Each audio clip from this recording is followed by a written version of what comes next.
Big boss season 11ರಲ್ಲಿ ಹನುಮಂತ ಅವರ ನಡವಳಿಕೆ ವಿವಾದ ಕಾರಣವಾಗಿದೆ.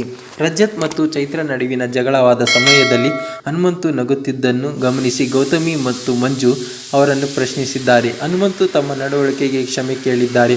ಬಿಗ್ ಬಾಸ್ ಕನ್ನಡ ಸೀಸನ್ 11ರಲ್ಲಿ ಹನುಮಂತ ಅವರು ಆಟದಲ್ಲಿ ಸಾಕಷ್ಟು ಗಮನ ಸೆಳೆದಿದ್ದರು. ಅವರ ಆಟ ಅನೇಕರಿಗೆ ಇಷ್ಟ ಆಗುತ್ತದೆ.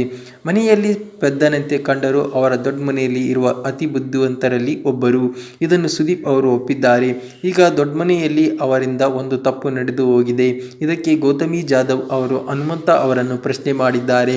ಆ ಬಳಿಕ ಅವರು ಕ್ಷಮೆ ಕೇಳಿದ್ದಾರೆ. ಬಿಗ್ ಬಾಸ್ನಲ್ಲಿ ಈ ವಾರ ರಜತ್ ಅವರ ದುರಂಕಾರ ತೋರಿಸುತ್ತಿದ್ದಾರೆ. ಇದರ ಪರಿಣಾಮಗಳನ್ನು ಅವರು ಎದುರಿಸುತ್ತಿದ್ದಾರೆ. 3ಕ್ಕೆ 3 ಟಾಸ್ಕ್ ಅವರು ಸೋತಿದ್ದಾರೆ. ಇದು ಅವರ ತಂಡಕ್ಕೆ ಸಾಕಷ್ಟು ಬೇಸರ ಮೂಡಿಸಿದೆ. ಇದೇ ದುರಂಕಾರದಿಂದ ಅವರು ಚೈತ್ರ ಅವರನ್ನು ತಳ್ಳಿದ್ದಾರೆ. ಈ ಘಟನೆ ನಡೆಯುವಾಗ ಅಲ್ಲಿಯೇ ಇದ್ದ ಹನುಮಂತು ಅವರು ನಗುತ್ತಿದ್ದರು. ಚೈತ್ರ ಅವರು ಉಸ್ತುವಾರಿ ವಹಿಸಿಕೊಂಡಿದ್ದರು. ಹಾಗೆ ರಜತ್ ಹಾಗೂ ಚೈತ್ರ ವಿರುದ್ಧ ಕಿರಿಕ್ ಆಗಿದೆ.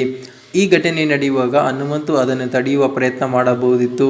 ಆದರೆ ಅದನ್ನು ಮಾಡಿಲ್ಲ. ಧನರಾಜ್ ಬಂದಿದ್ದಕ್ಕೆ ಹೀಗಾಗಿದೆಯಾ, ನಾನು ಬಂದರೆ ಪ್ರಾಣ ಪಕ್ಷಿ ಹೋಗಿ ಬಿಡುತ್ತಿತ್ತು ಎಂದು ರಜತ್ ಅವರು ಮಂಜುಗೆ ಹೇಳಿದ್ದರು. ಇದನ್ನು ನೋಡಿ ಹನುಮಂತು ನಗುತ್ತಿದ್ದರು.